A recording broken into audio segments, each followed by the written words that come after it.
Assalamualaikum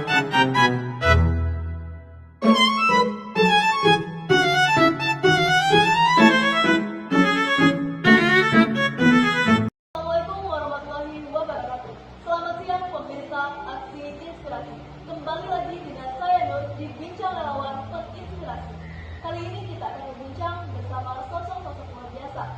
Pertama, di sebelah saya ada Mbak Delvi yang berprofesi sebagai relawan kesehatan. Hai. Ada Bu Amanda. Hai. Ada Pak Ibnu yang berprofesi sebagai relawan kemanusiaan. Ada Pak Indira yang berprofesi sebagai relawan pendidikan. Selamat siang, Mbak Delvi, Bu Amanda, Pak Ibnu, dan Pak Andira. Ya. Marilah kita mulai berbincang bersama para relawan. Pertama, Pak Ibnu, apa yang membuat Bapak tertarik menjadi relawan kemanusiaan?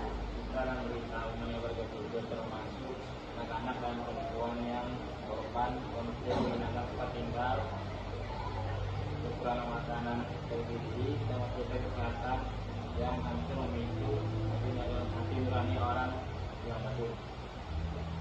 Bu Amanda, apakah para relawan sangat membantu di keluarga ini? Ya, saya merasa terbantu dengan adanya relawan pendidikan. Pak Andira, sejak kapan Bapak menjadi relawan pendidikan? Saya mulai menjadi relawan pendidikan sejak tahun 2020 ketika saya ikut program literasi sekolah dasar.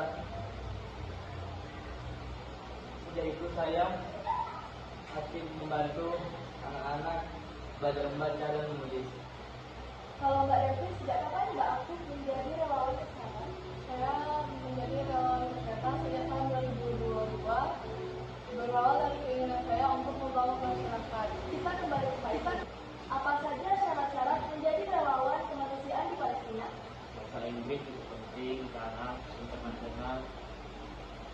Penting karena banyak program internasional menggunakan bahasa Inggris untuk bahasa komunikasi. Untuk Bu Amanda, apa pandangan Ibu terhadap relawan? Pandangan saya terhadap relawan adalah peduli membantu masyarakat dalam pendidikan, kesehatan, dan pendidikan. Pak Andira, apa yang membuat Bapak ingin terjun ke dunia relawan pendidikan?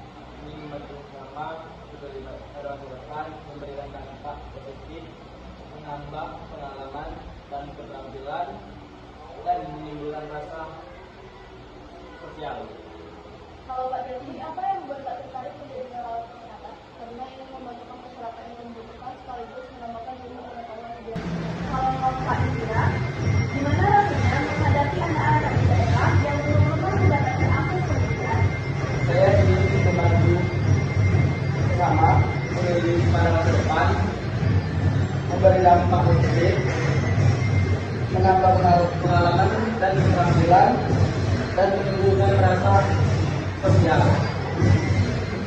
Kalau Mbak Devi, selama jadi relawan kesehatan, kamu sudah kemana saja? Saya pernah membantu di beberapa daerah seperti desa, kecil, posko, bencana alam, dan puskesmas lingkungan. Pak Ibu, selama menjadi relawan Palestina, apa saja yang sudah kamu lakukan?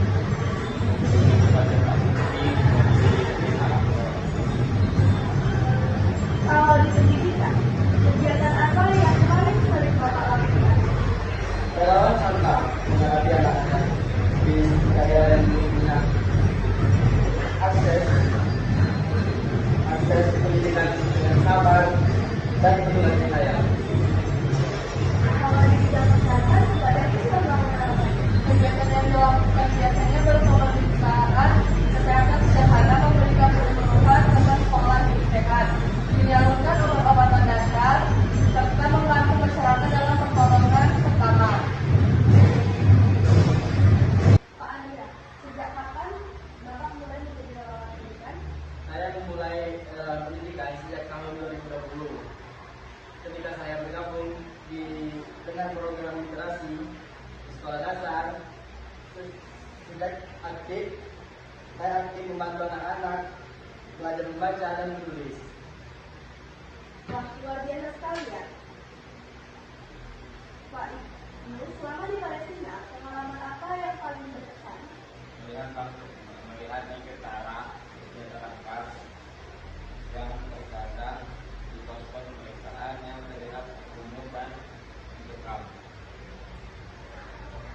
Kalau Pak Anda, selama menjadi relawan pendidikan, apa hal yang membuat Bapak berkesan? Saat melihat anak-anak bisa membaca, menulis sendiri, rasanya bangga, senang, karena usaha mengajar tidak sia-sia. Kalau Mbak Danti, apa yang kegiatan yang paling berkesan selama Mbak menjadi relawan kesehatan? Pengalaman yang paling berkesan adalah yang bisa membantu warga yang sakit di daerah terpencil walaupun dengan fasilitas sederhana. Rasa syukur dan cerdas dari masyarakat membuat saya merasa bangga dan bahagia. Sahabat aksi inspirasi, dari kisah Kiat ini, kita belajar satu hal, jadi relawan bukan tentang siapa yang paling kuat, tapi siapa yang paling peduli. Terima kasih untuk Pak Delvi, Pak Ibnu, dan Pak Adira yang sudah berkenan membagikan kisahnya siang ini. Mari kita terus memberi kebaikan dari hal kecil yang bisa kita lakukan. Sampai jumpa.